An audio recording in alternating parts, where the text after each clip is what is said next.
Today marks 23 years since the September 11th terror attacks on the World Trade Center in New York City. Terrorists hijacked 4 airplanes and killed nearly 3,000 people. Most Americans have a vivid memory of where they were or what they were doing on the day that America was attacked, especially the first responders who got the call to head to New York, like former Sacramento Metro Fire Department Chief Rick Martinez. 23 years later, he says that there are moments he will never forget. New York City, September 11th, 2001.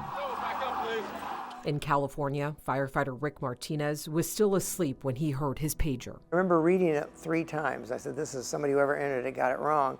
It said, 2 planes have struck both towers of the World Trade Center, called the National Watch Center. American Airlines Flight 11 crashed into the North Tower of the World Trade Center. 17 minutes later, another plane hit the South Tower. Oh my God! At the time, Martinez was the chief of the Metro Fire Department and part of FEMA's urban search and rescue team. I called the National Watch Center, and the person I talked to was someone I knew. He just said, turn on the television. He knew he would be heading to New York. The whole building has collapsed. A huge explosion. Standing there in front of the World Trade Center, and the devastation was significant. Everything was larger than life.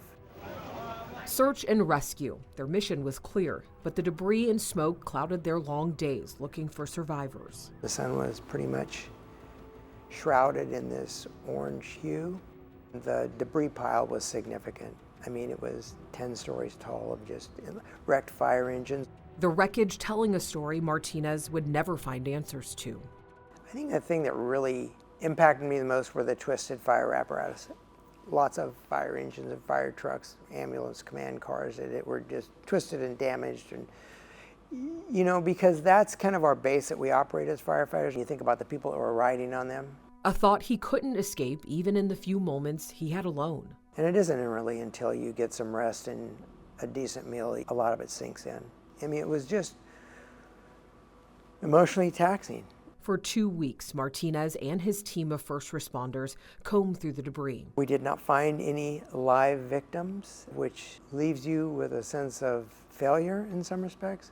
There definitely was an emotional feel. We had lots of firefighters, lots of New York firefighters that were looking for their friends, lots of relatives.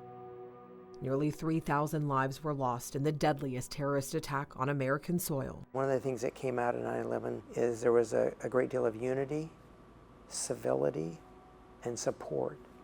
I think that's really important not to lose sight of.